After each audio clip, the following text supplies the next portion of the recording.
was a passport or had to get it renewed.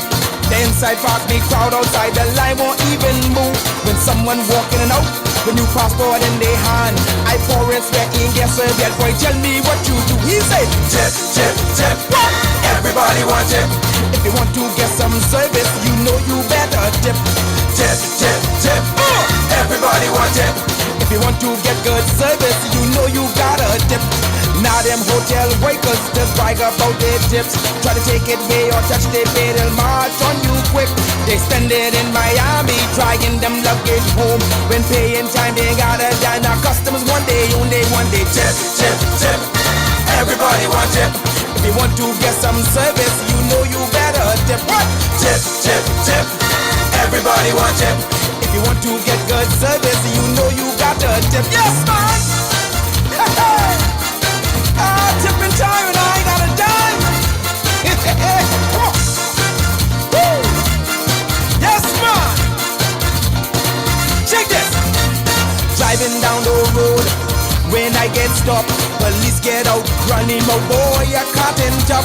He said, if you don't want this ticket, you know just what to do. I done pay road tax, I pay road tax, now I gotta pay you to what? Tip, tip, tip. Everybody want tip. If you want to get some service, you know you better tip. What? Tip, tip, tip. Boy, behave me like tip. If you want to get good service, you know you gotta tip. Yes! Chocolate. Tipping too. I tipping down the road. How you living is what you giving these days. Listen, I had to go to court. Y'all cross me, catch your case. I was so shamed, bound in chains, guilt all on my face. I say, judge, what can I do to make this go away? She say, leave my share with the bailiff there, then boy, be on your way. She want a tip, tip, tip. Yeah! Everybody want tip. If you want to get good service, you know you better tip. What? Tip, tip, tip. Boy, behave me like tip. If you want to get some service, you know you gotta tip. Yes! Well, you better come up with something. If you want something done. What? Nothing for free around here. What happened, man? They'll tax the air you let them. Come on. Me and the wife always growing. I can't take this misery. We go to bed, she get all red and turn her back to me. My neighbor always happy. I ask him what he does do. He say, love your wife, treat her nice, but you got to tip her too. What? Tip, tip, tip. Everybody want tip. If you want to get some what? You know you got to tip. You got to tip, tip, tip. Boy, behave me like tip.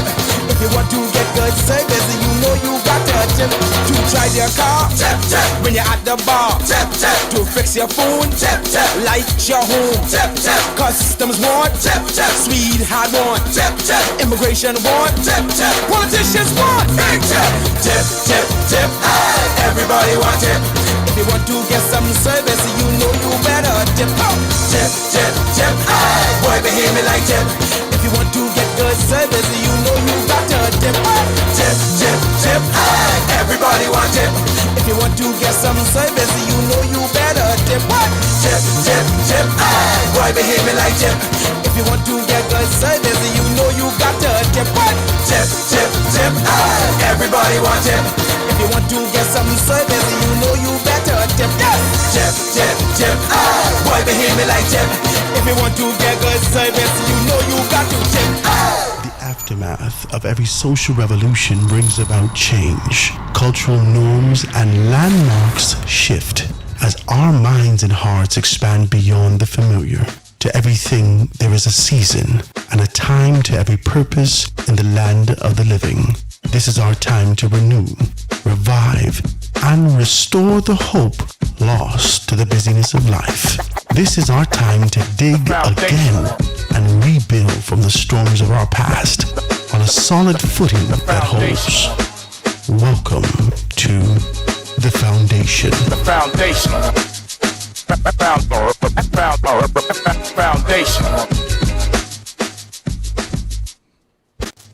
Foundation. Good afternoon, ladies and gentlemen. Good evening, good night. I hope you guys are good out there jamming with us. Make sure you check us out. We are on thefoundation.com, thefoundation242.com. You can also be able to check us out on Foundation242 across social media handles. We're definitely up to date We weren't able to do it yesterday. We were having a couple things that we were trying to be able to take care of. So I hope you guys are good.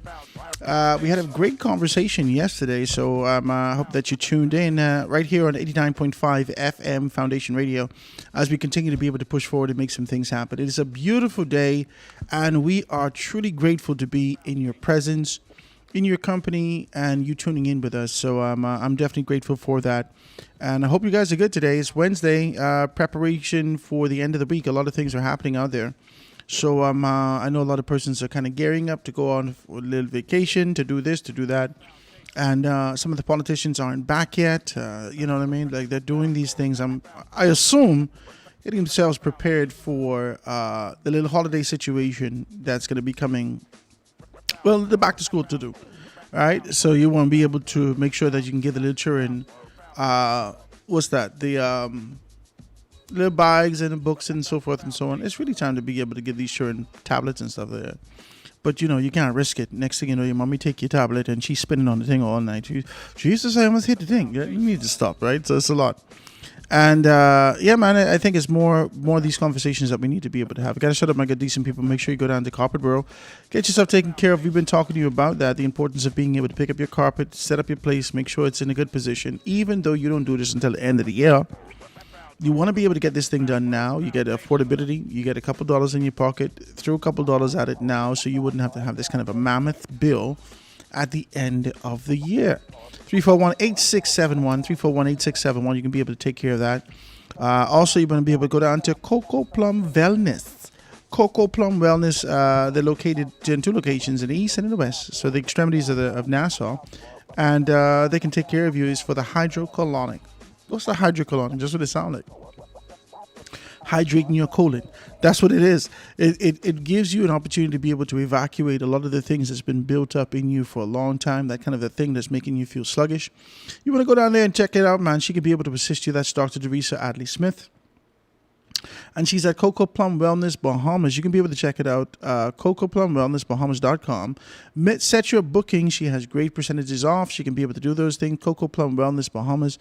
And you can be able to get those things taken care of. So it's going to be 445-8111. 445-8111. Coco Plum Wellness Bahamas. Sell all electric. Sell all. You want to go down there and be able to get your stuff. I don't know where you are as it relates to electronics. I don't know whether or not you're just thinking that you can do this when you get to the States. I don't know whether or not you're just content with the sort of an idea of being able to bring those things in with Amazon. But if you count the cost and weigh the cost and accessibility and affordability and so forth and so on, for you, I would say to you, like I've done, consider Sell All. Sell All is located in the Marshall Plaza. You can get your televisions in there, Starlings, PlayStation stuff, gaming consoles, all these things you can be able to get there. You want to go down there and check them out. The number for Sell All, 361-7267. 361-7267. They can take very good care of you in those areas. And Paint Depot. Paint your place, just like I said to you with Carpet Borough. Don't wait till the end of the year to do these things. Paint your place now.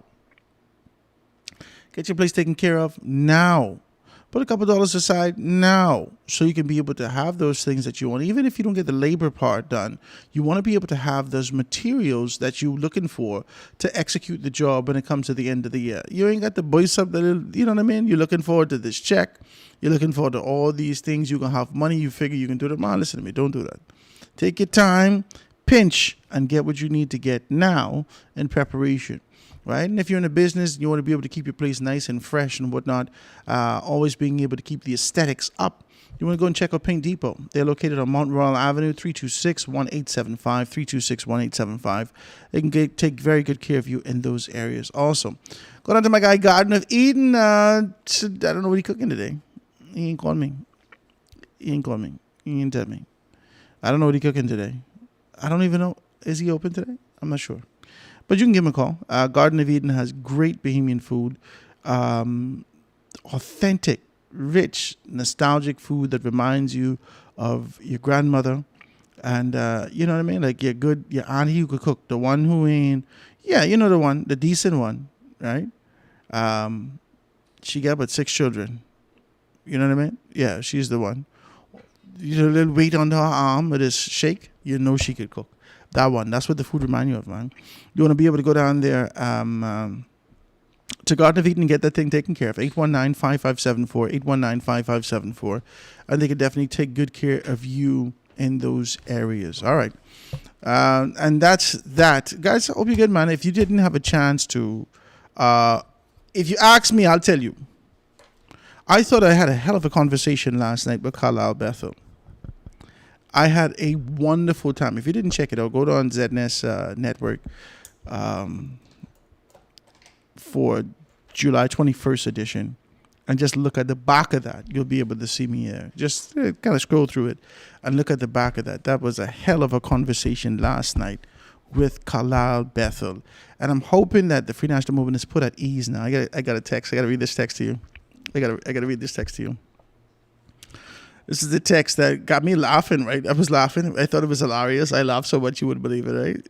So I laughed at it. So it says, Howard, your conversation last night was very good. I like that you actually pushed back.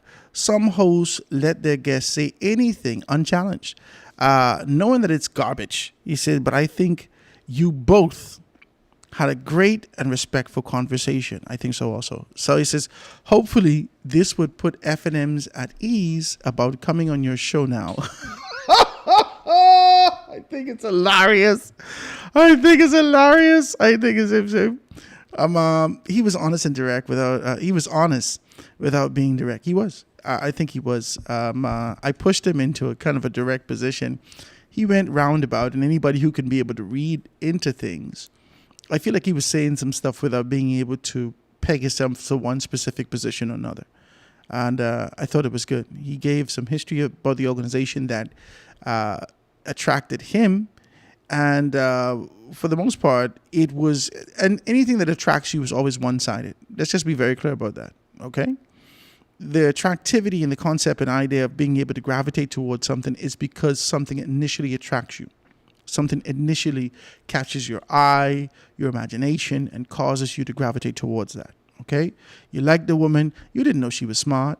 The woman said, oh, you like me for is my brains? Baby doll, I didn't even know you could talk. I just see you as fine. And I come to walk toward. Now, when you open your mouth and I see that, you ain't got no sense, I might make a determination to leave, or this might be even more attractive, depending on the type of man. The attractivity at the onset is one thing. And he has laid a significant level of reason behind why he's attracted to the Free National Movement. I believe a lot of those reasons have shifted over time. I just want to say that. It's just me. I believe that a lot of those reasons that I think a great deal of people would have shared in common with the organization has shifted over time. And in a true politician's posture, he seemed to project that.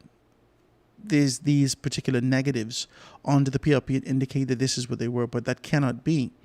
And the indication of a second victory would say to you that his position, if only for the past 10 years, I'm not talking about the last 30 years and 40 years in the country, if only over the last 10 years, his position to say that the attractivity towards the Free National Movement as a result of these tenets, these elements, these convictions, or this convicted position has not been as consistent as it should be.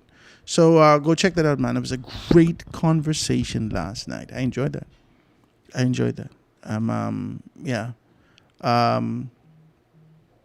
try to be as decent as possible on the conversation. He started to talk about the UBP. I did not expect. I said, what? And he said that the PLP is the UBP. I said, what? This is wild. What are you talking about, sir? Go watch the thing. It was a great conversation. I enjoyed it. Because I didn't know. Okay, so I told you before, when people come on, they seek to be able to structure the conversation. Howard, what are we going to be talking about? All right. What are you going to be dealing with specifically? And then, you got to kind of be able to create a framework to say, okay, this is the path that I want to take. And some people don't want you to deviate at all from those things. And sometimes you watch me speak to people and I say, I know that we didn't speak about this, but this is what I want to know. because the just how they answer the question, and it's amazing that they know what I ask them, but I never know what they can say. I never know what they can say. You see what I'm saying? And so when they say something, what I believe that warrants me to be able to ask a deeper question, you may hear me say things like, I know we didn't speak about this, but I need to ask, boom, boom, boom. And then sometimes they'll pause because this isn't scripted, Howard, or this isn't the structure, or this is what we didn't discuss this. Or whatever that may be, this is just where we are. But guys, Carlisle didn't do that. It was a free-handed conversation that took us into so much different spaces, and I liked it. I did. I enjoyed that. I got to bring him on again. So all of my F&M friends, if you liked that conversation last night, come on, man. Come sit down and talk with me. Don't be afraid. All right? Dr. Sands, come sit down and talk with me. All right? Dr. Sands, come sit and talk with me. Hubert Alexander Ingram, come sit and talk with me. Come on, talk with me. Yeah? All of you, the F&Ms who take on a very strong position. I just feel like the organization is shifting, whether you like it or not. I feel like the organization is shifting. And somebody asked me last night, after the show, Howard, who do you see for leader in the F&M? I couldn't give a specific name. I couldn't, because the organization is shifting so much. I couldn't I'd give you an idea. I think we should go with youthful leadership. This is what I'm thinking. I think the organization should go with youthful leadership, young leadership, an experienced deputy leader, and a youthful but articulate and experienced chairman. Now, it don't matter what the gender is to me. You go with youthful leadership. You go with experienced, seasoned deputy leader. And you go with experienced, articulate, youthful chairman. And I think that those three elements combined can be able to lead to the strength that you're looking for in the organization. I believe that. I believe that. I believe that. The Free National Movement has come. They've traveled so far from where they began. They've traveled so far from the tenets, the convictions, the positions, the ideas for growth and development, the inclusion, the transparency, the trust, this sort of a elevated position. They have traveled so far. They've gone so far away from that. It's amazing. I talked a little bit about it last night. Our expectations to know that this was an organization. See, I'm not here to talk about how much men is thief. Before I was here, they was thieving. Their children are thieves. Can I say this to you?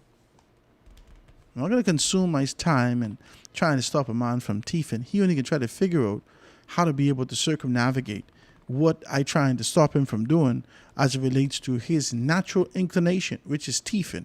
He wants to thief. He's a thief. I don't have the time and the energy to dedicate my life to stopping you from thieving. You are a thief. If you have children in your marriage, your children are going to be thieves. If you have 5, at least 3 of them going to thief. Not in a bad way. Just going to be decent. Because your daddy was a thief and your great-granddaddy was a thief. So, thieving in you. Thieving in you. Okay? I don't have no time to sit down here and call a man corrupt or call a man thief. All this time, and you're missing out on your mission. The Free National Movement spent the entire time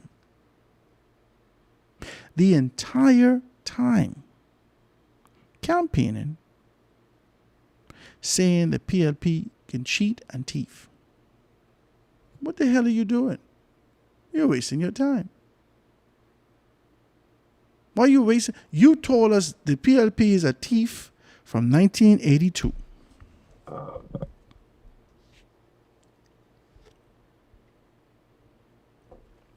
For 40 years, it has been your mission to tell the Bahamian people that the PLPs are thieves. You say they thieved the 87 election, and then you held back from calling the PLP thieves in 1992 and 1997. They went in 2002, so you couldn't call them a thief then. You held back because Cuba Ingham wasn't concerned about whether or not the PLP was thieves. He was concerned about creating the pitfalls, creating the obstacles, creating the discouragement. That's all you could do with a thief, you know. You can't stop him from thieving. You only could discourage him. You think your door with 98 bolts could ever stop a thief? No. If they won't come in your house, they can figure it out. There's people that's come through your roof. You think that ever stop a thief? All we do is put obstacles before people to discourage them. The Free National Movement in 1992 and 1997 placed the obstacles in the path from a governance standpoint and from a political standpoint that this perceived alleged position that the PLP are thieves, now they had to travel through these obstacles, which was transparency and accountability for them to be able to account for what they're doing or they didn't do. Let's just be clear about this. You're too busy calling people thieves and you haven't figured out what do we put in their path to discourage them. You haven't done any of that. You was so busy trying to crucify Dr. Menace. And then he come there and he cherry pick about some good things that Dr. Menace said. Hold on.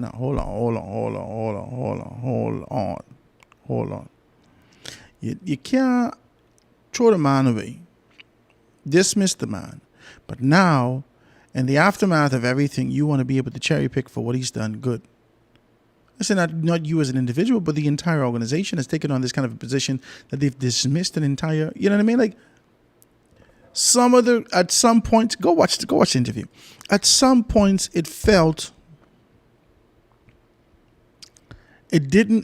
like a political answer that didn't give some thought to it because it didn't connect with what you said earlier. You see what I'm saying? At some points, it felt like this is a political retort as opposed to being able to think this out, flesh it out, and understand these particular things. But it was a very good conversation. I want to be able to do that. Free National Movement, if you are willing, if you are able, if you can stomach sitting with your guy, your former guy, who is still going to be able to speak from a nationalistic perspective, still going to be able to push back at you, still going to be able to ask you, what the hell were you thinking when you made these decisions? It's not going to be an easy ride when you sit with me because I already have a position on the organization. However, I will be as transparent as possible. And in my space, I'm always decent. I try to be as decent as possible. But I still have a position on you. And so I'd like to be able to talk to you to find out these things because the conversation is deeper than your dislike towards me or my indifference towards you as an individual. The conversation, because of the position that I sit in, because of this sort of a proverbial megaphone that I have in this kind of a space that speaks to the entire country, that speaks to this generation, that speaks to this dispensation, I think it's important that we have a conversation. Because I don't want to be one-sided with you. I want to talk. I want to talk with clarity, with balance. I asked Kalal Bethel last night about whether or not he was convicted in the position that he took when he said that the PLP is trying to steal and they had passports for sale and they believed that they were corrupt and they believed that this was the PLP forged relationship with Roger Stone and all this. I asked him that. I said, and I pull up the clip. He couldn't believe I put up the clip. He couldn't believe I put up the clip. I tell him, I say, I told you I was going to do this, sir. I told you, if you come sit with me, we get into war. We get into work. Not war per se, but you're going to have to answer for these particular things. I told him that. And, he was poised. He ain't swallow hard and he ain't shake too heavy. But I ain't trying to hurt Kalal. I just need to know whether or not this was a convicted position. Do you believe this, or this was a part of the theatrics? This was a part of the props that you were responsible for being able to get the crowd going. I don't know what it means, but it gets the crowd going. I don't, you know what I mean? Like, is that what you're doing? Is that what you're doing? And so I think that conversation was great, man. I enjoyed that. Is up there, at least top 5 of my favorite political conversations that I've ever had. I got to say that. Because he was honest. He was honest. He was, and I know him to be honest. And because it was structured like that, I asked him very honest questions. Do you think that you're in a position as an organization to be able to win the hearts of these particular people? And he flipped it on me. So he asked, he said, yeah, how would we have to have a postmortem? We have to have a conclave. We have to ask ourselves, what went wrong? Did we do this? Did we do? I said, no. And so all the questions that he asked, I gave him a negative posture and position, and it almost really confirmed the need to be able to go to a conclave. But, from what I understand, can I say this to you? Is it okay? From what I understand, there are persons looking for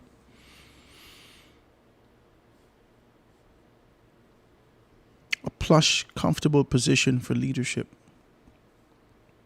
before there's a transition. Everybody wants to know what they're going to do. They're finished. You're done. You're sitting in the position. You're like Saul right now. You're like Saul. You're sitting in this position, but the Spirit of God has already left you. So you only have the appearance of a king, but the authority spiritually has left you.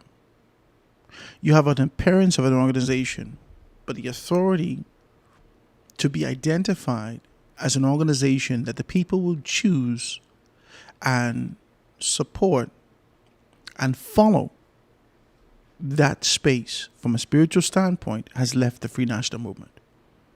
And the only way that you could be able to reclaim that is through social, political, community-based repentance. You have to have this kind of a come to Jesus moment to find yourself reestablished in the minds and hearts of the Bahamian people. And that's just what it is. That's just what it is. Difficult to have this conversation. You don't want to hear that. That's what it is. That is what it is. No one is interested in being able to hear no foolishness. No one is, ain't nobody into that. Come with transparency, come with honesty, come with reformation, come with hat in hand, come with this sort of reforming and rejuvenation of the organization. Come real with the people of the Bahamas. Come real with the people of the Bahamas. And let's see exactly what's what. So I got a couple texts. It says, Howard, did you notice how kind he was to Minnis? The same as Rollins. That's the team forming. Hold on now. Let me put these glasses on because you all need to stop. You need to stop right now in Jesus' name. You're doing too much. Okay? It's only Wednesday. It ain't Friday yet. You're doing too much. Let's read it. See what's up. Howard, did you notice how kind he was to Minnis? He said the same as Rollins, and that's the team forming right there. He says, tell Rollins, come on. Of course, I can tell. In fact, I did tell Rollins to come on. Let me see what he's doing next week. I probably could get him on Monday. He says, I laugh out loud when he said there's a bunch of foolishness and the FNM came out of the belly of the UBP. He did say that. He did say that the PRP was a part of the UBP. I said, what the hell is he talking about? I said, Kalal, what are you talking about, right? He said, Howard, the UBP is, he tried to be able to kind of water it down. The UBP is a part of both organizations. Okay, I'm not going to fight him, right? So he says, and if you notice, he didn't touch on that. He said something about votes and how they did it before, but he didn't go into depth. And they all knew that was a losing strategy, right? He said, right, he picked all the good things that he liked about Minis and then after done, and then they kick him in his behind, right? They say they were always off message. None of them is be saying the same thing. I was happy you pulled that clip. I had to pull the clip. I told him I was going to pull the clip. I told him that. Before he ever came on, I said, Kalal, if you ever come on with me, the first thing we're going to talk about is that garbage that you did on the stage the other day at the F&M thing. I said, are you willing to do that? He said, yeah, man, I'll be good at that. I said, you sure? He said, yeah, man. I said, okay, good. And so, Zedness was enthusiastic about it. They were more than happy to be. I say, put this clip up there. Okay, Howard. Every time I asked them to put a clip up, they say, oh, Howard, you got to give us more time. You got to do this. You got to do that. I give them okay, Howard. They put that thing right up so quick. Man, look, that was a good show. I enjoyed that. I laughed so much. You have no idea.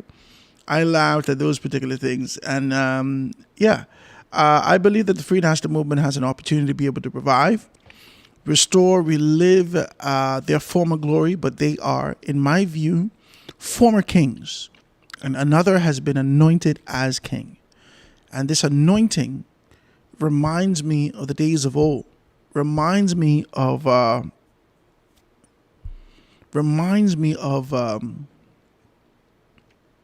the PLP first started, and the attraction of youth and the idea of liberty and access. I think that has revisited our space.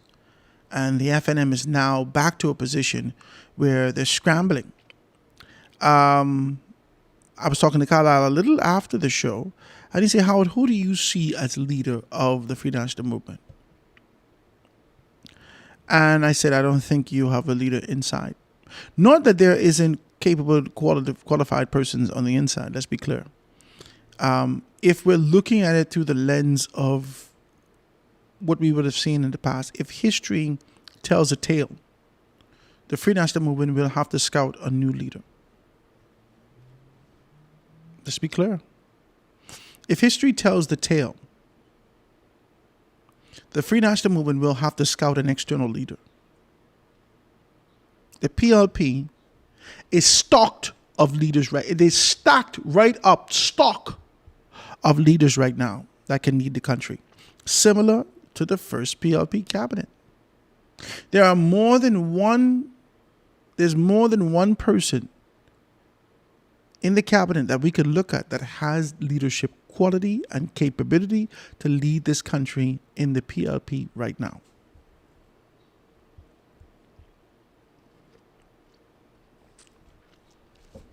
How are we talking? There's more than one person, just like Lyndon Pinlin's cabinet. There's more than one person right now that we can look at the PLP and say, this one or that one can lead. Right now. You can't do that in the FNM. You can't. You can't. And you don't want to diminish these people in the FNM or take anything away from them. But there's no one in the organization. None. None. Especially those people who would have served with Hubert Ingram. There were none of you that I would identify for leadership, because leadership has never, Hubert Ingram never asked for nothing. Hubert Ingram never asked for nothing. He went over there and he took it. He tested his strength. He got fired. He took it. He tested his strength in the organization. He identified who he wanted to be for leader. He campaigned for the person he wanted, Buller. He campaigned for Buller after Lyndon Pinlin said we want McSweeney. Right? He went against Lyndon Pinlin's position. The tradition was, if this would the chief want, this would the chief get. He went against the chief wishes, and Buller won. Hubert Ingram didn't ask permission for that. He tested it. And then as a result of that, he knew that he would have gotten fired. He gambled, he take the risk, he got fired, and as a result of getting fired, he went out there, formed a newspaper, The Beacon, gone out, go on to Abaco, spoke about some things that could happen, spoke about all these things, formed relationships, everything he's supposed to do, and made himself an undeniable force to reckon with as an individual. He built a team. And then he was approached by people in the Free National Movement as they scouted leadership to come to the Free National Movement. No one ever asks. You see, all of these fellows who sat with Hubert Ingram over the years, none of you are qualified to be in the closest person that I would ever consider the possibility of being able to step into leadership with, who would have served under Hubert Ingram, is Branville McCartney. Branville McCartney, because of this kind of a disturbance of whatever happened and this kind of a condescension of, I guess he felt belittled after he would have served in such a manner with Hubert Ingram, right? And whatever happened, the indifference that happened with Hubert Ingram, there's two different stories that's being told. There was one story that on the surface that everybody knows of, why he was surfaced, but why he was, sat down essentially. And there's another story that's being told, or that has been told, about the background of what happened and why these particular things happened. So there's two stories that exist in here of why Branville McCartney was separated from his position as the Minister of State for immigration. Let's just be very clear about it. And as a result of that, Branville McCartney separated himself from the organization and ran. But if I'm going to be honest with you, if there wasn't turbulence, I don't think Branville would ever try to run. Not one of y'all stand up to get against Hubert Ingram. Not one of y'all. None of y'all could be leaders. Not my leaders. None of y'all. Hubert Minnis wait until Hubert Ingram give him the key, and then he turned his back on him. Not one of y'all had the strength, the tenacity to be able to read history, to identify history, to make a determination, to put your team together, and to take leadership from these dudes. None of y'all. All y'all sit down there like soft boys. And you still sitting down like a bunch of soft men, waiting on Hubert Ingram to say, well, I guess it's your own now. I get information right now. Right now I get information that indicates that as a result of Andre Rawlings' position to push forward towards leadership, former leadership, this is only alleged, and this is only what I'm hearing. I don't know. You understand? And it'll all come out in due time and due season. Okay? Let's just be very clear. I'm getting information right now that I thought that Hubert Ingram put his chips behind Andre Rawlings for leader. Because, his chips was behind Dwayne Sands. But Dwayne Sands can't win nothing. Hubert Ingram need new advisors, obviously. Something going on. He don't know. You can't see this? You can't see this? Ain't nothing Hubert Ingram touched over the past 15 years that gone right. Nothing. Everything failed. So obviously you are becoming weathered. And your sense of political stuff is eroding. Okay? Let's just be very clear. So he put all his chips behind Dwayne Sands. Dwayne Sands can't win nothing. You could have seen that. I got to tell you that. Anybody can tell you that. But you put your chips behind Dwayne Sands. Dwayne Sands kept losing. Even when he was victorious, Dwayne Sands kept choosing the wrong team. He kept choosing the wrong team. Dwayne Sands get into politics and he sought to be able to align himself with money and prestige in the organization. So when Loretta decided to be able to take leadership, because she's the only one who had the huevos to do anything, the ovarian fortitude to make these kind of decisions. And so when Loretta yuck it from you and coming at you, you didn't know what to do. Dwayne Sands aligned himself based upon Hubert Ingram's position, aligned himself with Loretta. I knew that Loretta couldn't take Dr. Minnis because Dr. Minnis had the majority of those particular persons who came from an impoverished position against him. I knew Loretta would go towards the oligarchs. and present herself as posh and with the prestige behind her. I knew that. I knew that. I knew that. Dwayne Sands jumped on Loretta ticket and was the deputy for Loretta.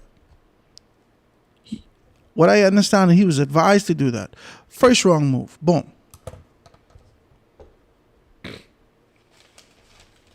That's Dwayne's first wrong move. That day, Dwayne had to go. That night before the convention, whilst Loretta was on stage by herself looking for Dwayne Sands was in the room asking Hubert Minnis to please, for Jesus' sake, please don't let me go. Please don't get rid of me. Hubert Ingram was right there pleading. Give the young fella a chance, man. Don't let him go. This is only politics. This is how the game go.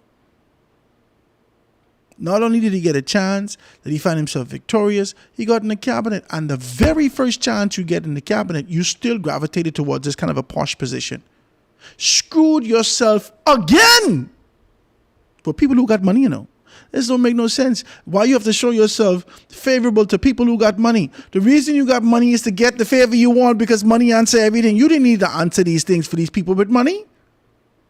These people got money. They could cremate their dog and sprinkle him over the Colorado fronts or whatever. It doesn't make a difference. These people got money. You find yourself in a position trying to be able to show favor to these people. Boom, you screw yourself again. Every single step of the way, Dwayne Sands was bad money.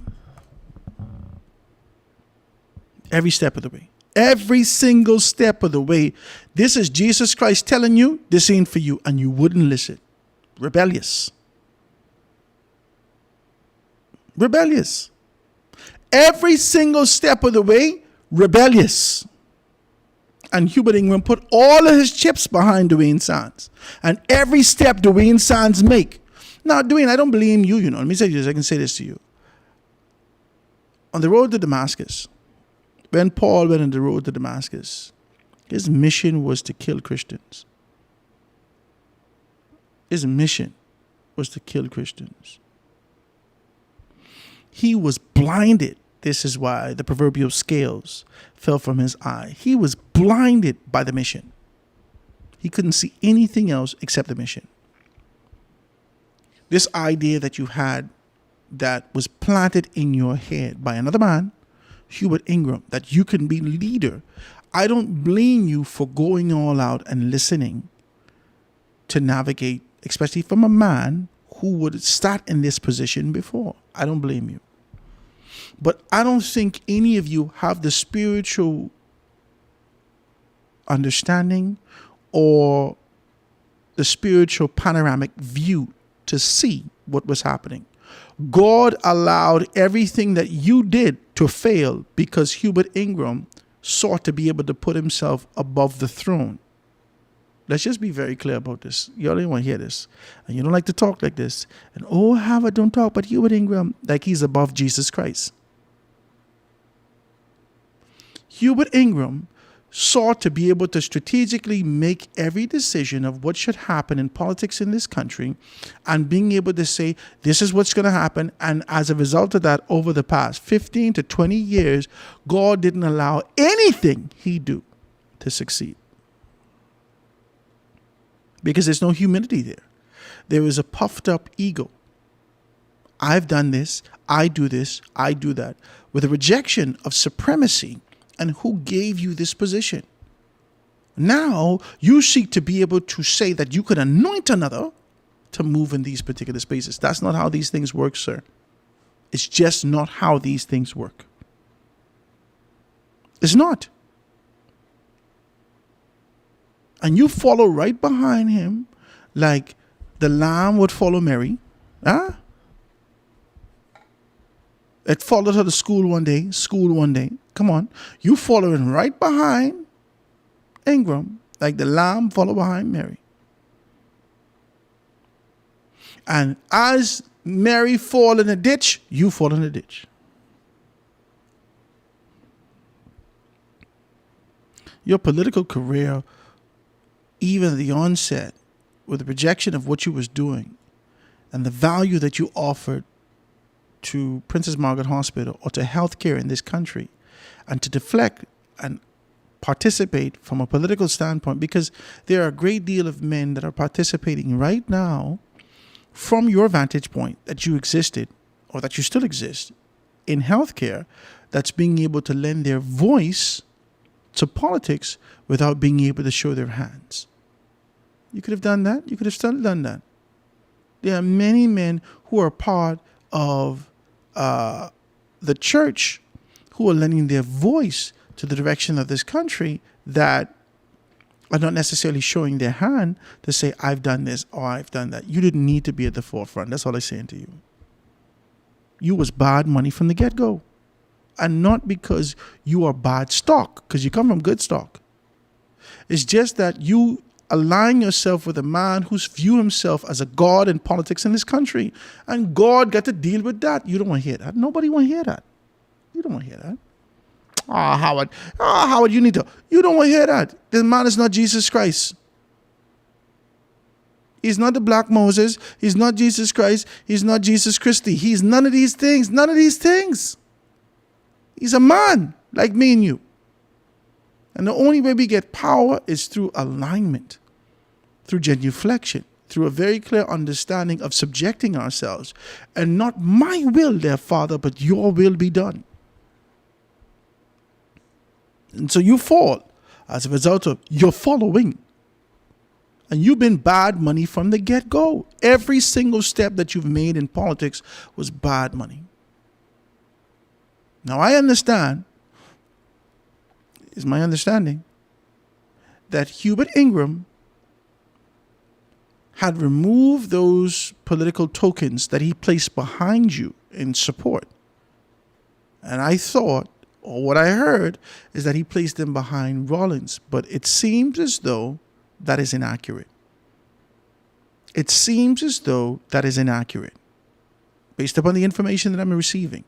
It seems as though the support that floated out of the organization to say that Hubert Ingram supports Andre Rollins. I can't say he does or he doesn't.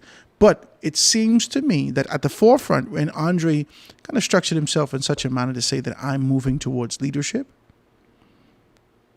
an undercurrent conversation happened simultaneously to say that Hubert Ingram supports him. And now with the pausing of all these particular things, it is said to me that that may not necessarily be the case, Howard.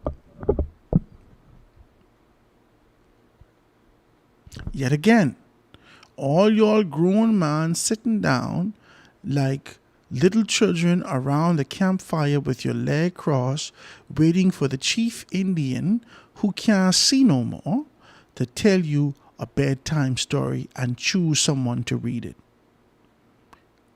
Cowards. Cowards.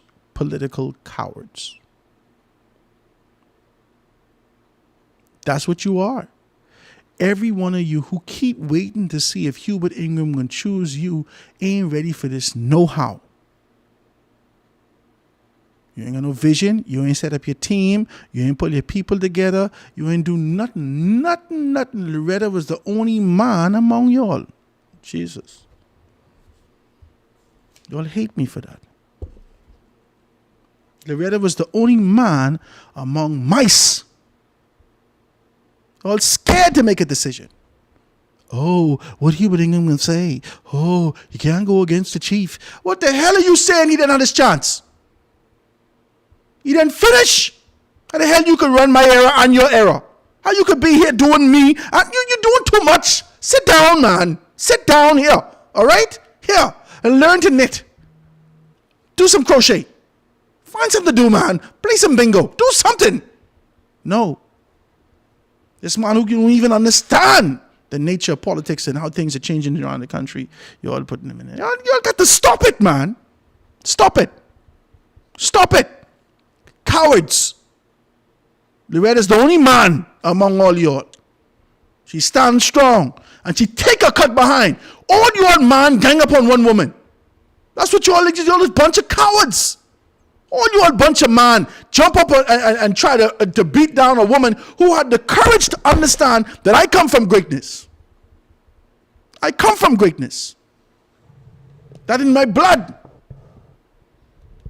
The same greatness Loretta came from, the same exposure that she had, many of you had, and you did nothing with it. Many of you had the same exposure. I sat down with what's his name? I sat down with Dwayne Sands. And he tell me how much people used to be in his house and who was his godfather and his uncles and how these. He tell me, but listen to me, I was enamored by the story to know that these great men and women would sit down with him and pour into him every Jesus day, every day in his youth, that caused him to gravitate to these positions. Listen to me, I was taken away by this story, and then to grow up as a whole man and do nothing with that. And you waiting for Hubert Ingram to tell you, man, go get the thing. And if it don't work, then so what? You scared to get fired? You scared for people to see that you are ready to lose if you ain't try. You ready to lose? So what? Put all your chips behind you. I believe I could do this. I believe I was called to do this. Let me set up my team. Boom! Set up your team. You don't need no die-hard old men. You don't need them. You just need young people who know how to put the stats together, who can identify these things, who could make a call for you, who could go from place to place, who could be able to capture information from you, who could sit down in various constituency associations and bring information to you so you could know how to be able to navigate, who could be able to talk for you very quietly to find out the sentiment of people, to bring it back to you so you could be able to devise a plan to know how to act when you go around certain people. You got to be sharp in this thing, man. You playing. You're waiting for these old men to tell you they only want power for themselves. Nobody's let power go. Nobody just let power go. Lindsey Graham them was dead before they let power go. They couldn't breathe and they still holding on. I'm still. You can't breathe, brother. You couldn't walk for 28 years. Nobody lets power go, sir. It's power. What y'all thinking about? Well, this make me sick, man, and this is why I have a problem with y'all. Little old me. If I let the Bahamas know the things what I had to go through with y'all, little old me. Little old me. I don't have no support, no money from none of these people. Little old me. I would never let a man cost me not eat and take care of my family. I don't understand. Listen to me, man. Listen to me. Y'all got to be better than that. The whole country got to pause because you don't have a job? Oh, I don't know what I'm going to do after this. Nobody cares, but you all this time you've been sitting there, you ain't figured it out for yourself and your family? Get from around here, man. You don't stop playing. Everything on pause because of you. I'm tired of this, man. I'm exhausted. I am exhausted talking about the Free National Movement. I'm exhausted. Y'all got meritorious council members who you don't even apply. You can't even qualify to be a meritorious council member, MCM, until you get 60 years old. That means you got 60-year-old men who would have been through the fight, through the struggle, knowing where the FNM has come from, know about the olden days, the golden days of the organization, know about all these things, and now you're still sitting here captured, enamored. Stockholm Syndrome. By the ideas that come out of one man. You got council after council and all these things, and the only thing you could do is wait on one man. One man. None of them could talk to me. None of these people could talk to me. All of them are cowards. None of them could talk to me. You never tried to do nothing. You have to be able to be anointed by this man. He's another man. This man ain't even a prophet. He's just another man. It ain't like Samuel, who is the voice of God, anoint you. This is another man who was anointed to be in the position at first. How you could know if God called you or didn't call you? How? How you could know if God called you or didn't call you? You never even try. You never even try. Try your hand. Just try your hand. I keep telling you, we sitting down around the TV, guys. Say, boy, oh, if I get $1 million, I can do this. Grammy say, baby, you can't get nothing until you try your hand. You got to try your hand. And if the leadership ain't for you, so what? You got enough skills to pay the bills. You could take care of your family in this country. You good. You are good. Loretta knew that she was good. Loretta try her hand. Y'all likes to kill Loretta. I don't talk with Loretta too much. I stopped that.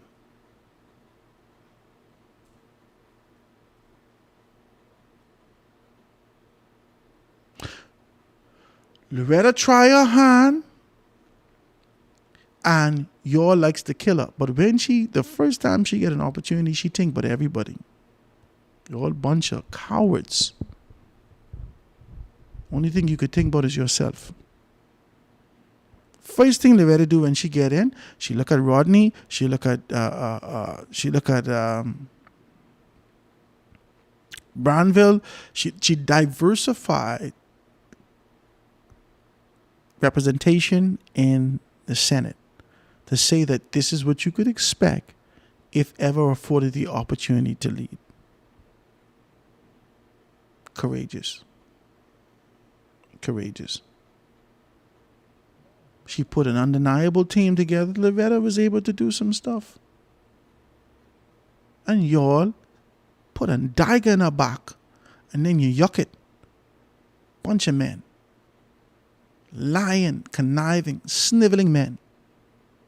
Like to try to be able to show yourself strong and convicted in community. But y'all are a bunch of punks. Political. Stab Loretta in her back. Yuck the knife and then beat it down with a maul. Better left politics. Leave y'all alone. Let y'all be. Gone in. And a PLP call her. She ain't say nothing. She ain't never get back to the forefront. She ain't do nothing. You all hurt Loretta. Because she can't believe none of y'all had the huevos. And she had to show you all. And these the people that y'all want to lead? No. I believe that the Free National Movement needs to go out and look for somebody to lead. Because all y'all sat there and let this foolishness happen over the years. Every one of y'all. Y'all sat there and kept letting it know, I don't want to hear no MCMs telling me nothing. All of y'all sat there and said nothing. Nothing. You said nothing and did nothing. What you scared of? What you scared of? Oh, we don't want you in the politics no more. Okay, I still got to take care of my family. The FNM wasn't helping you take care of your family before that. I know that. FNM ain't help you take care of your family. Only a select few. They can look after. They ain't looking after you. And you, oh, child, I just got to stay put just in case. In case what? You've been sitting here for 25 years. In case. In case what? You can die, but in case. Well, you know, if I die, just let them put me inside the FNM headquarters. For what? I don't even want nobody wear red to my funeral. Don't let that one inside here. Howard, lay back down. Don't come in here, sir. Take this red off. I can't be associated with cowards. I can't be associated with men who don't have conviction and strength to be able to make a determination. I can't be affiliated and connected to men who are tethered to the past relentlessly, so much so that you have a stiff neck to only see yesterday. You can't even turn your head to see tomorrow. I can't. Bad money. Only thing I could see is you looking externally. I call a couple names who I think should be leader at the onset. The fellas tell me don't say that. They can cause them to get in problems. Jesus. I never seen nothing like this in my life. You didn't say that, sir. I said that. Yeah, but Howard, if people hear you say that, and then they can give me problems. But you didn't say that. I said that. Yeah, but they don't want me getting no ideas. I will never bother with it again. Never. Never. Let somebody with some huevos do the right thing. Let somebody with some guts do the right thing. Because ain't none there. Scared. You know, the deprivation of leadership in the FNM is so bad that Kwesi Thompson putting himself in the position of leader. How? How, Sway? How? How? How? How? All you're like is social promotion. That's it. All you like is social promotion. Well, I've been here long enough. I got to get my chance. You ain't never do nothing to be here. You think just because you've been here long enough, I don't care if you was here for a millennium. You ain't do nothing. Nobody gravitates towards another position just because of time spent. You ain't do nothing. And y'all keep empowering people. Y'all keep providing an elevated position to men through social promotion. You know, he looks so big. I know he can't read and things, but he looked like he should be in grade 6. Ma'am, this boy cannot read. He don't know how to count past 12. The boy doesn't have no understanding. We need to help him. And then politics step in and say, well, you know, we don't have to challenge them anymore, give them tests. Let's just put them into the next grade. Social promotion. So you stay with your group, but you never achieve anything. That's what you all have done in the Free National Movement. You gave people even senatorial appointments for people who said, I've been here long. They never offered anything. There's no value that you get from these people ever. But you had to give them a senatorial appointment because, child, you know, you've been here for such a long time, man. You can't do them like that, eh? Oh, Jesus. Let's give him something. For what? For what? That don't make no sense. But that's what y'all do. I hate starting this thing because it has put me on this kind of a path. I feel like I unravel. I hate it. I hate it. That's what I think about the Free National Movement. I think it's littered with cowards. If you're going to let Hubert Ingram make the decisions in the organization, I don't care what nobody say. Call Human Resources for me. This ain't them other people place. This is my own. Last time I say this, the fella called me and say, Howard, you don't lie on Ingram. And then call Ingram. Oh, Ingram, Howard lying on you on the radio like a little punk. I'm trying to tell you what's going on. Don't say that about Ingram. I'm saying it about you. I ain't say about Ingram. I say about you. Ingram is who he is. Ingram understands power. He understands strength. He understands subjection. He understands putting you in a strategic position. He understands the retention of power. He understands. You don't understand that you are a sheep. You don't understand. This ain't about Ingram. This is about you. You don't understand. You, a big grown man, don't understand. You've been in this position 15 years, 20 years. Under Ingram. And that's as far as you could get. Right under his thumb. And if you ever try to wiggle free, he will snap your neck. Politically. Oh, child, I can't risk that. Risk it! Risk it for the biscuit. You ain't willing to do that, though. Because you're scared. I thought you was red and never scared. But you're scared. Scared of what? Of what? of what? Defeat? How you could ever be afraid of defeat? That's only a step you got to get through to get to victory. You got to go through some hell before you get to the victory that you called to be. And that's where sustainability is. That's where it is. That's where your streets of gold are. Huh? That's where your manna from heaven is. That's where your milk and honey exist. After hell. Go through your tribulation, but you're scared. And men like y'all don't deserve to have nothing. Because you're scared. Who gonna follow you? You're too scared. I tell you, look here. All kind of fruits on the next side. You wouldn't believe it. Look at these grapes, Jesus Christ. They big as basketballs. It's a grape, you know. You know how much wine we could get from this one grape?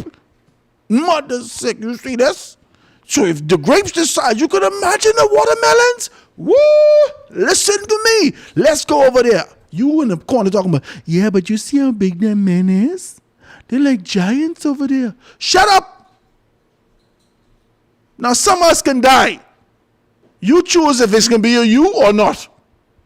But we can get this for our children and children. Stop being a sissy. Oh, but I'm scared. You scared to die while you all you're eating shepherd needle?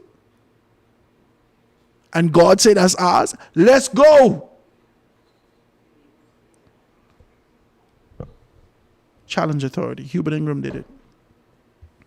He did it. And he found himself victorious.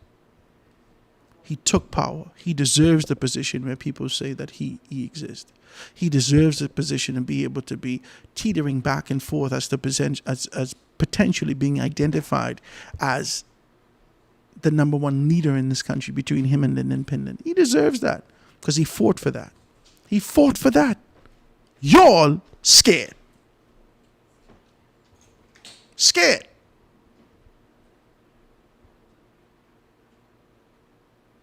I'm not going to fight you. Let me take this quick commercial break, ladies and gentlemen. We're going to be right back after this.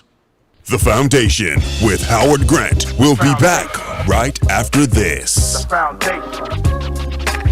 The foundation. The foundation. You are in tuned to Foundation Radio 89.5 FM. Great talk, great music, and a great staff. Reach your customers in style by advertising with us. We have a great platform and great quality reaching the island of Nassau. Call us at 242-827-0111. Foundation Radio. Advertising made easy. Residence Resort in the Garden of Eden is an ideal place for weddings and honeymoons in a tropical island setting. The dining experience is unforgettable, and it is filled with a warm and gracious cultural vibe. The atmosphere and service is second to none. Enjoy our pool bar on hot days or cool evenings when you just want to relax and have a few cold drinks and appetizers. We are located at Eastwood, Fox Hill, Nassau, Bahamas. Phone 242-819-5574. That's Residence Resort in the Garden of Eden. Come stay with us. Coco Plum Wellness Bahamas. Experience the extraordinary fusion of open system hydrocolonic hydrotherapy and holistic rejuvenation. We are located at the One West Plaza for your convenience. Cleanse, revitalize, nourish. Your journey to good health, energy, and vitality begins here. Whether you are managing your health or just simply seeking a boost, Coco Plum Wellness is here for you. Call 242-818-7586. Your wellness comes first. Sell All Electric has all your electronic needs. If you don't believe me, pass by and take a look at our vast inventory. We are located in the Marshalls Plaza, Carmichael Road. Our store hours are 9:30 a.m. to 5:30 p.m. Give us a call at 242-361-7265 or email themarshallsgroupltd8@gmail.com. Or you can visit Games and More in the Southwest Plaza, Carmichael Road. Sell all. Come on in and take a look. Soft yet firm. Our carpets are the best in the world. Visit Carpet World on Baloo Hill Road for the most luxurious collection of fine carpets. Call 341-8671 and visit our store, offering a wide selection in commercial and residential indoor and outdoor carpets, tiles, area mats, and much, much more. Carpet World and Flooring. Call us at 341-8671. We are at Baloo Hill Road waiting to serve you. The best talk show in the Bahamas. The Foundation with Howard Grant. Only on 89.5 FM Foundation Radio. And we're back, ladies and gentlemen. This is The Foundation with Howard Grant. Grateful to be in your company. Always grateful to be here with you. I don't like when y'all put this thing on me. I do not like talking about the Free National Movement, because I have a very strong position about these particular people, and I don't like it, and I hate to kind of say it out in the open, socially. I hate that. I hate fighting against the tradition that exists in these spaces. I know it's going to cause a social uproar. I know it's going to cause indifference. I know it's going to cause me to be viewed in a light that I am a miscreant, political and otherwise. I know it's going to do that. I know it causes me to look as though I hate an organization and I wish for their, calamity and fall, and that's just not what this is. I fight against the conditioning that my community, my parents put in me when I was a child. I fight against that. The conditioning that shows an organization as superior. And then as I look and I dissect the organization as I get older with this generic love in my heart for them, as I dissect it, I only see good. I never see the cowardice. I never see this lack of willpower, tenacity, determination, focus, commitment. I never see any of that. I only see integrity because I was conditioned to see that. I was bred to identify only positive in the FNM. And my pushback now is as a result of the inconsistencies and the negative that seems to be overshadowing the organization by weak men with no convictions, just a desire to survive. That's all you are. That's all of you are. A bunch of weak men who's scared. You think by sitting still as a coward that at least I can pay my bills. At least this check will keep coming. At least the perceived power that I have, that people socially would respect me. At least it's too much. I got to tell you that it's too much. I hate it.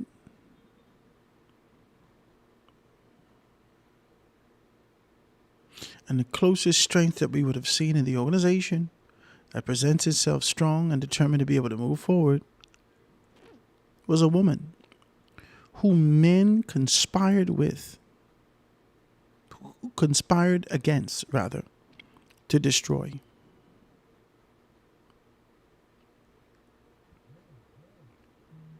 It's cowardice.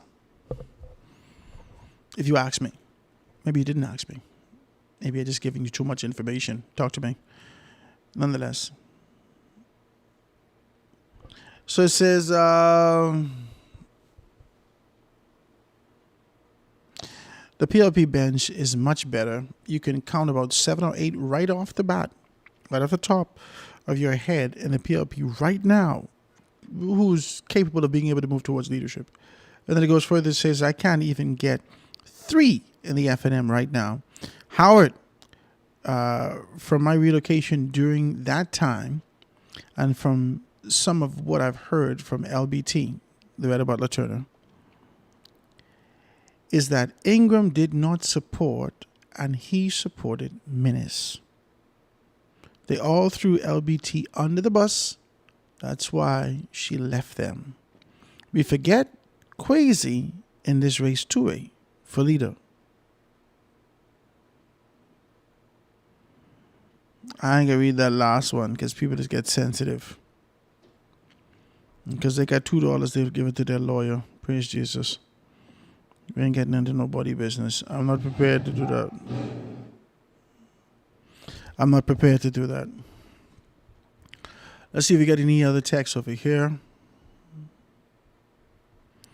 I called Shannon Cartwright to come and sit with me. Shannon tell me we got to go out to lunch and all these things that I don't know if he's trying to woo me or whatnot.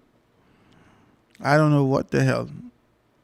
But now I see that he's going to be sitting with Ahmad Rashad on Thursday, tomorrow night, on the rundown on leadership. So he ain't sitting with Howard Grant. He's sitting with Ahmad Rashad on the rundown on leadership. After he called me, he decided to go on with Ahmad.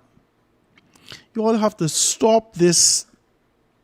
I mean, I'm mad about it. It's, praise God. But you got to stop this foolishness. What you call me for that? You all got to stop this. Howard ain't no deep freeze, and I don't keep information to myself. If people need to know, I can let them know. Why are you scared to have this conversation with me?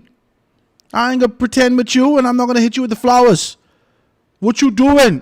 Your political career is over. What's the next step you can take? Are you using the courage to make these? What you doing, man? Why you even say that to me? So now you think we can saturate ZNS with you sitting on one person to another? Well, that's not going to happen. It's just not going to happen. It's a wild thing. Let's get into the papers, see what's going on in the papers today, because we didn't rant our guts out. Somebody dropped the bail. I'm sorry, somebody dropped the ball.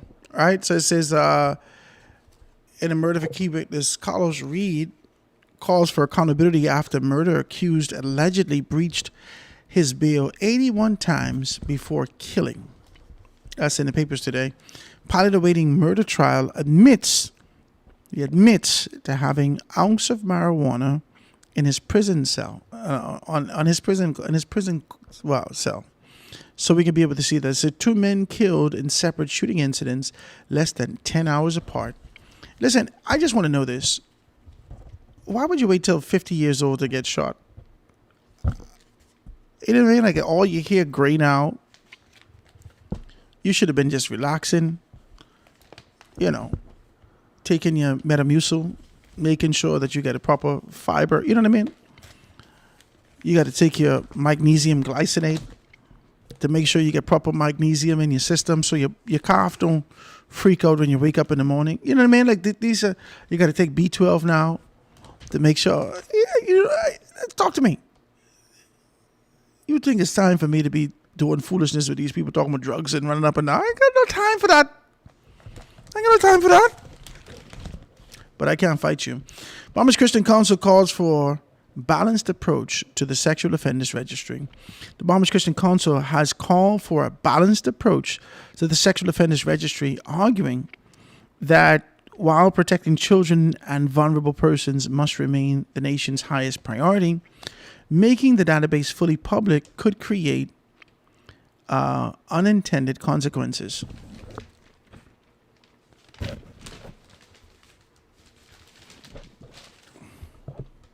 I got to talk to my pastor about this. Let's be clear about this.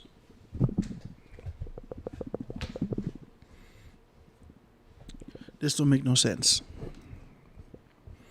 Let's read it. In a statement issued yesterday, the council said that it understood that the frustration and concern surrounding sexual offenders in the Bahamas, particularly among survivors and families affected by abuse. The Bahamas Christian Council recognizes that deep pain, anger, and concern that have gripped our nation as we confront the growing scourge of sexual offenses. The organization said that our hearts remain first and foremost with every survivor and every family whose lives have been forever changed by these horrific crimes. Protecting children and vulnerable persons must remain our highest priority. The Council's comments come amid renewed public discussions over whether or not the country's sexual offenders registry should be made accessible to the public. A petition launched by the Bahamas Urban Youth Department Center, the BIDC, Bahamas Urban Youth Development Center, supported by groups including the Families for All Murder Victims and Rise Bahamas, has called for the registry to be made publicly available while protecting victims' identity. However, the Christian Council said that reviewing the issue and consulting these professionals, including the psychologist Dr. Sandra Dean Patterson and forensic psychiatrist Dr. John Dillett, it believes a cautious approach is necessary. In recent days, we have carefully examined the issue of making the Sexual Offenders Registry fully public. This is what the Council said. After listening to their insight and reviewing the broader implications, we believe that there is wisdom in pursuing a balanced approach that places public safety above public emotion. Last week we read in a newspaper where an 11-year-old girl alleged that she was raped in August, between August 1st and August 25th last week. We read this in the paper. An 11-year-old girl indicated she was raped or sexually offended, molested, between August 1st and August 25th of 2025. She said nothing on the 26th, 27th, 28th, 29th, 30th, or 31st of August, 6 days. She said nothing for the entire 30 days of September, 36 days. She said nothing for the beginning of October. But the day that she decided to steal something, allegedly, from her mother's landlord, she ran away. Based upon the story, she said that she was afraid that Anthony Bain, 50 years old, I didn't know this man's whole name. Anthony Bain, 50 years old, who took the single woman in, who had 4 children. The story didn't tell me whether or not these children was his. If half was his, we know the 11-year-old girl ain't his. Anthony Bain took the mother, who the story indicates that she didn't have a job. The mother didn't have a job. The story indicates that Anthony Bain also took care of the 11-year-old as the confession came to the forefront. Listen now. All of a sudden, after she stole something, allegedly, the allegations of her stealing something, then all of a sudden, she ran away and told her auntie that her mommy's boyfriend touched her. When? In August. Between the 1st and the 21st, I can't remember which day it was. Why you ain't scream? Well, I didn't scream, but it did hurt. You then call Anthony Bain name to the entire public. You ain't put him on no sex registry. You ain't put him nowhere. But you call his name to the entire public, and we don't know the whole tale of the matter. We don't know. We do not know. But you put his name in the paper, and you make him the devil. A man who is taking care of the whole family all this time. A man who's also been a disciplinary, based upon the story, based upon the admission of the 11-year-old girl, that she ran away because she knew that he would discipline her. Now, I couldn't understand this story, because if we read that story, Why would a man who seeks affection from a little girl or a child or someone who's impressionable, why would he simultaneously discipline them to be viewed in any other light? Why? That's peculiar to me. It's peculiar to me that in this story, the mother never showed up once. It's peculiar to me that the daughter had never leaned on being able to provide information to her mother. It's peculiar to me that the mother never spoke in these particular spaces. I am not saying that Mr. Bain is innocent, but I am saying that creativity finds its way in the mouths of all, young, middle-aged, and old. The ability to be able to spin a story exists in all spaces. And until we know the whole matter of a thing, why would we put Anthony Bain's name in the paper? These are allegations levied against him. Why would we put his name in the paper? But you did so. And you protected the mother, you protected the two aunts, you protected the little girl, but you did not protect Anthony Bain. You just assumed that he was guilty because he's a man, and all man with erection, they don't think. That's what you did. And so now you're calling for this sort of a modified view and position as to whether or not we should put sexual offenders, alleged or otherwise, on a registry. You don't have to do that. I could make my own registry. I could get news clippings and court documents and information and put all that up there, because you then put the man name out. You then put the man name out. You then make the man a demon. He's a social devil. No good at because of what y'all say. Come on now. So this balance that you're looking for, I don't know which direction this can be in. You got to vet these stories. This isn't the first time we hear these stories. This isn't the first time we hear these stories. Well, first thing you say, anytime you go in the, don't go in the room with no little children. Never get left with no little children nowhere. You hear me? If you see somebody else about to walk in the room and leave a little girl with you, hey, hold on, where you going? No, I just scared of I going with you, or take the little girl.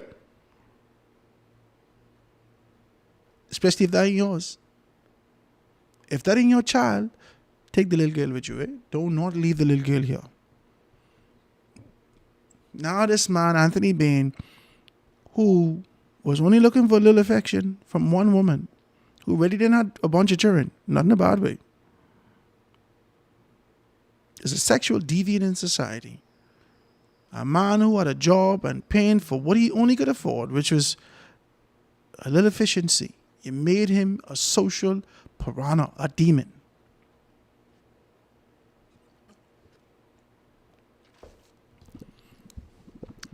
You'll have to stop it, man.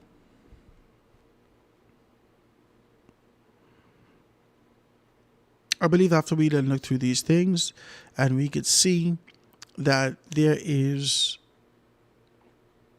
we got to just be able to really hash out and investigate to identify an undoubtable, undeniable position of guilt before we put them in a register. And after we get to that point in position, I believe, I don't care who you are, that we should put your name in the register.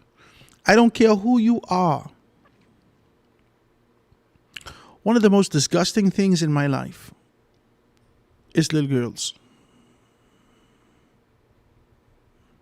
Did I tell you the story of why I opened up Foundation Radio? I was having coffee in the morning with an old-time politician. And they were recanting stories of old, where this young girl who fresh out of school caught a bus there, and, you know, they get into depth and detail about how her body looked and so forth and so on. And she came off the bus and she needed a car. And the fella said, I can help you get a car, Listen, let's finish this interview up a little bit later on this evening. I'll buy you dinner. Let's meet at this particular space. I'll take care of you, so forth and so on. And once we have a good dinner, I could buy you a car on Monday. And he telling me this story as though it's big, listen, big, nasty man. I could see a demon dribbling on him whilst he telling me this story. And I looking at him, with a sort of a blank expression. And never, when I'm sitting in the spaces of these old men, I never seek to shame them for their actions. Because if I'm not here, the demons still exist. You understand? I'm not, oh, how dare you say that in front of me? They are demons. How could you do that to the little girl? They are. No, I don't have time to do all of that. I'm not here to scold the man. This is his position. This is his reality. This is one story he told me. How many stories where he bought the car for the girl? How many stories did the girl take the bait? How many stories? He ain't tell me them stories. He tell me this story. And the girl didn't take the bait. And the only thing I could see is my daughter. My daughter got little freckles. You saw her the other day, Hillary. She got little freckles. She's a big gal. You understand? She got freckles. She was very young at the time. And I said, I could imagine my daughter getting older and having freckles on her chest and on her face and so forth and so on, and going out looking for a job. And these fellas telling my daughter she got to come for a late night interview. And for the purposes of survival, she have to wrestle with whether or not her most sacred possession, her innocence, her most sacred possession as a woman, coveted by all men, should just be distributed for the purposes of survival. It broke my heart. I hate these nasty, dirty dogs. It broke my heart to think that my daughter would have to navigate a space to survive and to feed herself by giving up her most sacred possession. That's disgusting. And so I started my own business to teach them, to show them so they could participate.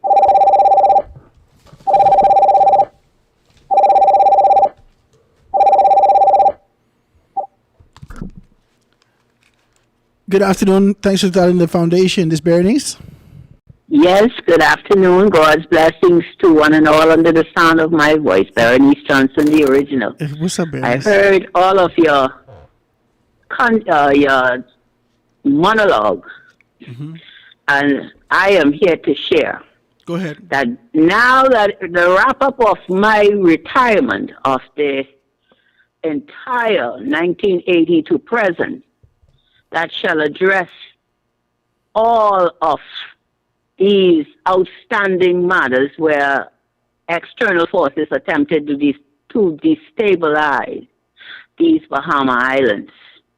And this is one of the reasons we had to clear all of our prime ministers, and that's why I assured people that this present Prime Minister, Philip Edward Brave Davis, who has been ushered in for times such as now, shall return the dignity of humanity to each and every household, red, yellow, black, and white. Now, Madam Commissioner, I know I haven't heard from Minister LaRota. Is he well? I know his mom was unwell. No, I think he was just in the papers yesterday. I think he was just in the papers yesterday. He should be well. I'll look for a snippet. I think I saw him in the papers yesterday. Okay, well, it would have been in the 80s, because I just spoke. I made contribution on 97.5.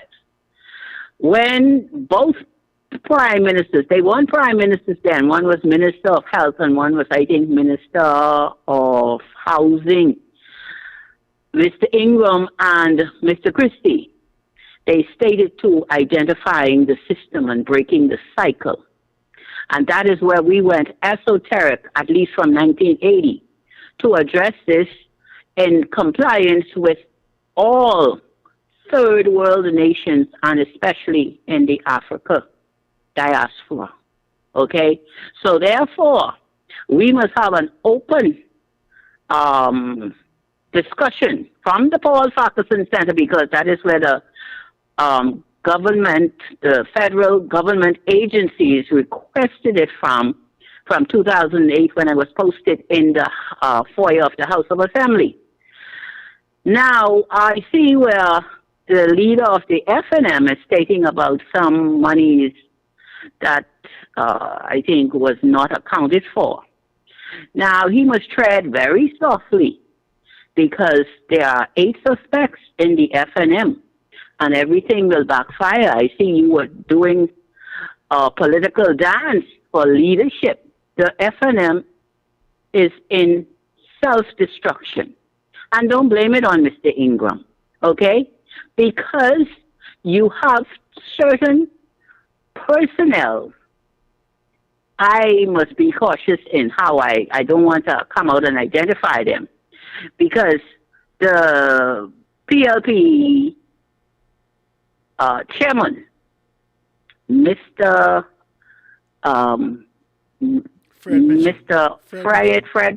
Frederick Audley Mitchell. Okay. He is the godson of Levi Gibson.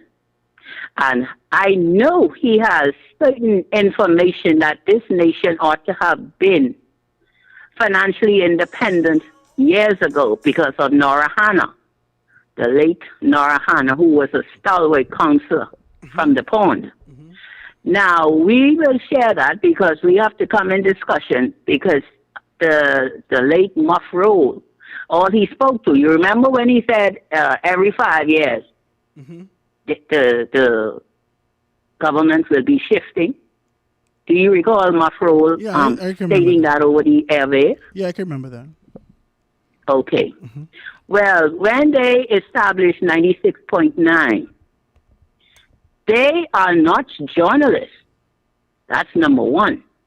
Because I listened to them, I paid attention to all radio talk shows, and they are insidious in trying to create outrage.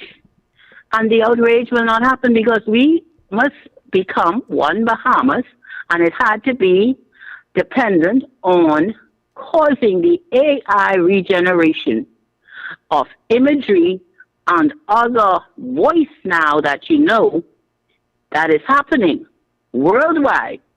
So this has to come to a consensus with the United States of America, because they laugh at President Donald John Trump when he said about fake news. But he was on it because when I told you he purchased the Resorts International, that would have been yesterday, some 39 years, and Mr. Gerald Augustus Bartlett and the late Sir Lyndon Pinling. They was signed in partnership with the late Reagan administration. And everything shall be properly accounted for, because the ECT activities that happen, especially at the National Insurance in 84, because many government personnel were saying it was displayed that they did not have any payments from the government, and that was wrong, and that is where all of the digital theft started. That's why I told the spokesman for the FNM, who nobody could give account who authorized him. I told him I'll run circles around him legitimately and bring this nation to the dignity of humanity with biblical inclination and the historical facts of the Bahamas' existence from 1221 to present. Now, you have any questions for me, sir? No, I don't have no questions for you, Bernice. I appreciate Thank you. you. Phone call. God bless you, and I hope that you are a part of it, that your worthiness and your straight, upright speech, that's what caused me to listen to you, so that you could take care of Mrs. Grant. She was Yes, ma'am. poitier, and presenting grants. And you know, she's a little woman, and she will control you. And you don't have to worry about begging or stealing or side hustles on your children. God bless you, young Praise man. God. Thank you so much, Miss Meredith. All I right, appreciate bye. you, right? That's the call, guys. 827-0111, 827-0111 to be a part of what we do. Miss Meredith, you got all my information. You do something else. Let's talk about these things. I think I got a couple of texts that came through. It says, Howard, I agree with you completely in the Bahamas. Once a person is publicly accused of a serious offense, then they often treated as guilty and forced to fight to prove their innocence, not only in court, but also in the court of public opinion. Accusers, particularly young women and girls, are understandably giving the benefit of the doubt. However, the same fairness and presumption of innocence must also be extended to the accused. There have been cases in which men were acquitted after the evidence was tested in court, including instances where testimony was found to be unreliable or untruthful. While this does not mean that every allegation is false or that there is a particular case without merit, it demonstrates that why the public and the media should avoid reaching conclusions before a trial is completed. Media organizations must also consider the lasting harm caused by publishing an accused person's name and image before guilt has been established. Even after acquittal, the reputational damage may remain. Where reporting is inaccurate, reckless, or defamatory, the affected person should have the right to pursue the appropriate legal remedies. Responsible journalism should prioritize accuracy and fairness rather than sensationalism or newspaper sales. I agree with you. This is Howard. I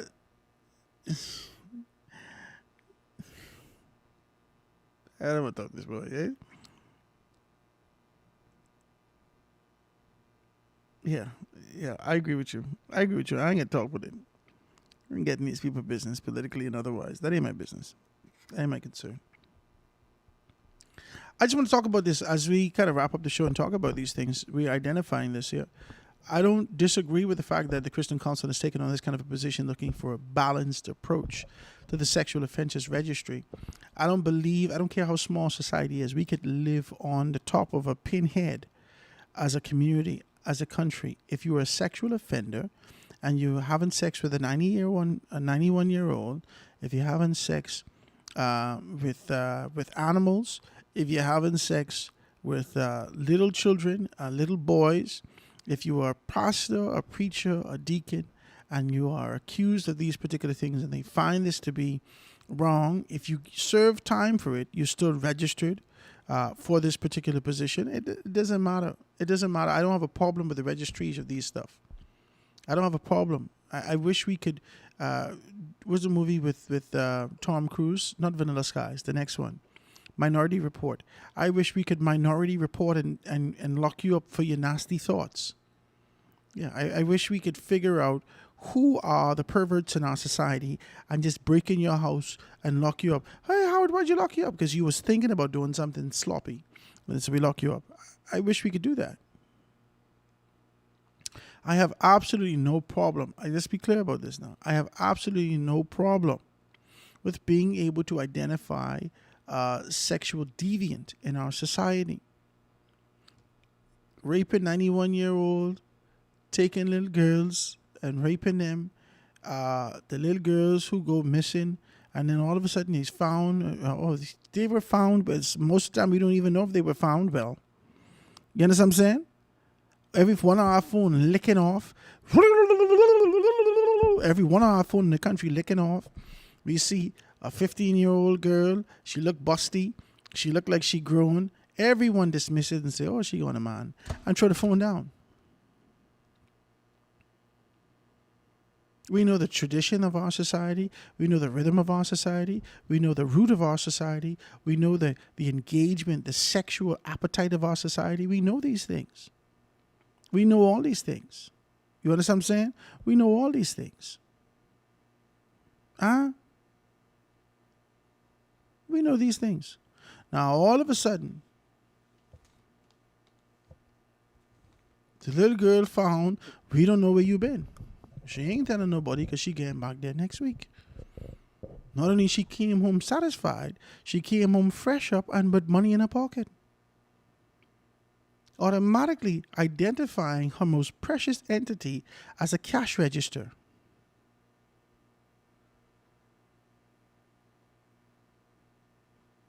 Nobody lock up the man. Nobody squeeze the little girl to make him say where the man is. Nobody do none of these things. So they should go to jail also. You messing with a 15-year-old as a grown man, riding around people's school with your old car with 6 different colors and 3 different rims on the car, trying to impress these little 15-year-old girls, and you know you only get $4.84 in your pocket. You're a nasty, no good man. No good. Your car need a hair job. You in there with all the windows open. You can't breathe on the inside because the intake valve broken. And you are a nasty, no good man. And I telling you these stories. And Howard, why would your story have so much detail? Because I saw this when I was in grade 9.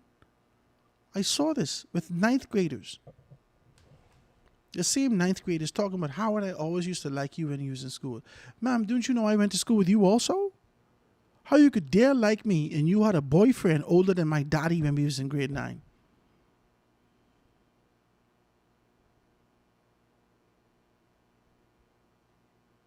Yeah, so the filth in our society needs to be stretched out far and wide, and there needs to be a social display of the deviance that exists in these particular spaces.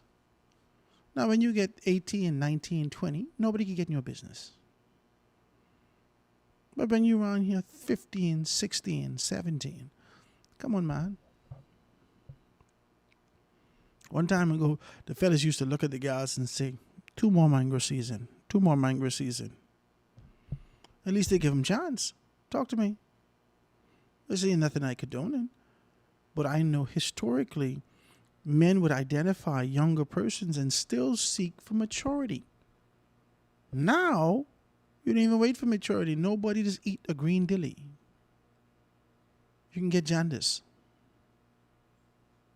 Nobody just eat a green guava. You can get constipated and jaundice.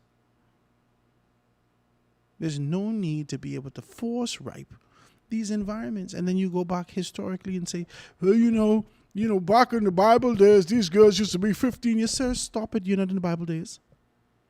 You just read the Bible now. Ain't nobody writing it. You need to stop. Leave these little girls alone. Stop it.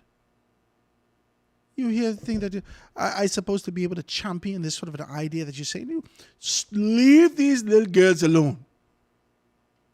Now, we got to worry with more than little girls. We got to worry with little boys.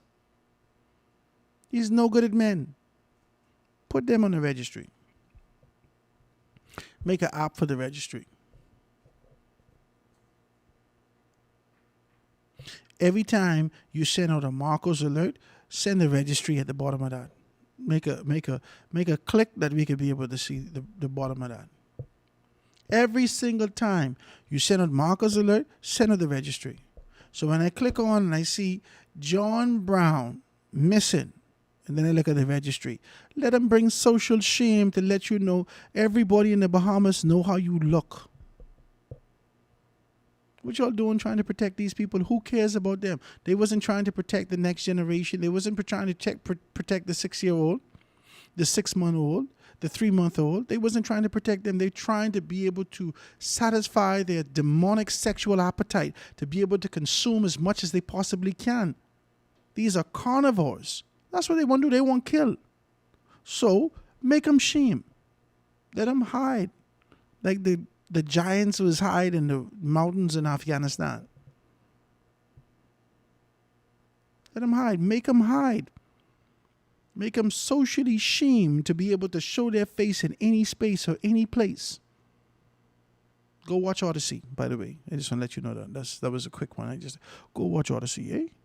Jesus. I think me and my wife can watch that again. That was bad. the reference of giants in the movie. Go watch the movie. The movie was good. So I say that to say the Bahamas Christian Council shouldn't grapple with whether or not we do this and how we should do this and how to be able to retain integrity for these people. You all already diminished the potential integrity and the potential innocence of these men. Anthony Bean is in the paper. The stories have holes in it. The little girl ain't say nothing. The little girl ain't scream. Nobody say nothing. Nobody say whether or not the little girl had any discharge or issues associated with that. No one said whether or not there was a rape kit used. No one said whether or not they asked their mother whether or not they found any sort of hemoglobin, blood in this little girl in her, you know what I mean, in her delicates. No one said these things. This story ain't saying nothing. The story ain't making sense to me. The story ain't making sense to me. It ain't making sense to me. Every one of us know, as men and women, once you break the Heimlich, these particular things happen. This is a chain of events of what things happen in these particular areas. No one's saying to me that any of these things happen. No one's saying this to me, but you put Anthony Bean name in the paper. You put Anthony Bean, you put Tony name in the paper. I don't even know the man. You put his name in the paper. Now Tony won, get this woman. All Tony wanted was affection as a 50-year-old man who's losing hair getting white, around there. He ain't got married yet. This woman got 4 children. He say, well, I got to get affection. He flipped the coin. He make a determination as to whether or not he's willing to be able to reject the woman because of 4 children, or embrace her and build his own family that he always wanted. All these things happening. But you put Tony name in the paper. Now you're trying to figure out if you save another man. Yeah, every one of these men, you'll then put their name in the paper. Some of them guilty, praise Jesus. But some of them are innocent men who had prestigious positions in society. Bankers and lawyers and doctors. That somebody lie on. So before you compile your registry and you identify who should be on there, you better make sure you get an undeniable position and a consensus by a jury of his or her peers before we engrave their name and gazette their name into the Lamb's Book of Death. Well, it got to be the goat. It can't be the lamb. Into the goat's book of death, because it can't. If it's the lamb book of life, then it got to be the goat's book of death. Before you engrave their name into a space where they can be identified as socially dead, because they can still get a woman, you know. You can still get a woman. After you then put their name on the registry and so forth and so on, they can still get a woman. But she'll never trust you around children. Never. And any woman who loved their children would always be cautious with men, you know. I'd never forget my daughter, my wife. When we had our daughter, right? Listen, my first daughter. You know, I used to bathe my little boy all the time. Now, you have to remember something now. I grew up changing my brother's Pampers as the oldest. So you remember you had to use the big pen and then fold the diapers and then put a little plastic over the diaper and all these things that I grew up changing my brother's Pampers. I grew up doing that. Okay? I grew up with being able to bathe my brothers and make sure that they did this and that and all these things. I was the oldest boy. And so I not only took care of my brothers, I would take care of my cousins who were girls and so forth and so on. Now, I never bathed the girls because they was only a couple of years younger than me. But nonetheless, that's just something that Grammy and them wouldn't do, right? And I never had the desire to be able to do that, right? They were just like maybe 4 or 5 years younger than me. They didn't figure out how to bathe themselves. So, but I took care of my brothers. I took care of my brother Stefan. I took care of my brother Bernard. I took care of them, right? Bathe them, wash them, clean them, whatever. Stefan was a couple of years younger than me, but nonetheless, you know. And so I always knew about children. I always took care of that. That's just what I do. I always was the one to take care of people. I don't have a problem with that. That's who I am. So I had my daughter. after I had my son, well, my son is the oldest, and so my wife had no problem with me taking care of him and changing Pampers and so forth and so on. But when I had my daughter, automatically she felt this sort of this mother's instinct in her mind to always kind of run to the forefront and take care of the little girl, right? So when it comes to changing the little girl, no, I can change. No, I can do this, I can do that. Because she believed that automatically when men saw a woman or a child or a girl that there was, I don't know what I had, whether there was arousal, I don't know what was going on in her head. But she was so defensive in her posture with our first daughter that I had to sit down with her and I said, let me explain something to you, okay? I'm not a pervert, okay? Let me explain something to you. This just is not who I am. Now, she came from a house with only girls, and her mommy used to take care of them. Her daddy never. You know what I'm saying? So I don't know whether or not this is conditioning, whether or not this is something that's been said. I don't know what it is, but I had to clear it up to let her know that this is my daughter. She comes from me. She's flesh of my flesh, bone of my bone. I love her, and I will take care of her and protect her. You don't never have to worry about that. And I don't want to be treated in a particular manner as a father and a husband. You understand what I'm saying? So it's a natural, and I only tell you that story to let you know that as a woman, it's a natural instinct to always ensure that your daughters are taken care of, especially around foreign men. That's understandable. That's understandable. But in this story, more specifically with the 11-year-old girl that we read, the story was inconsistent. And I don't think that y'all should have put Tony's name in the papers. I don't think y'all should have called Tony's name until everything cleared up. I don't think y'all should have do that. I don't think you should have put Anthony Bain's name in the papers 50 years old. Because he still want love. He still want a woman. He still want somebody he could come home to. This woman never used to do nothing. He used to take care of everything. I don't even know how Anthony work. He used to take care of everything. That's what the story tells me. Including disciplining another man's child. Because Anthony wanted family, and this is all he could have afforded. And now he's suffering as a result of these particular things. God does make it hard for the next person. You got to stop that. You got to stop that. I will be decent. That is essentially that's it for today. I want to thank you guys so much for being able to tune in with us. Guys, go check out the show, man. I told you I had a very good conversation with Carla Bethel. I enjoyed that. Somebody text me and tell me, Shannon Orney and this and Shannon Orney and that. I am I'm going to be honest with you. I don't know what's happening with these guys.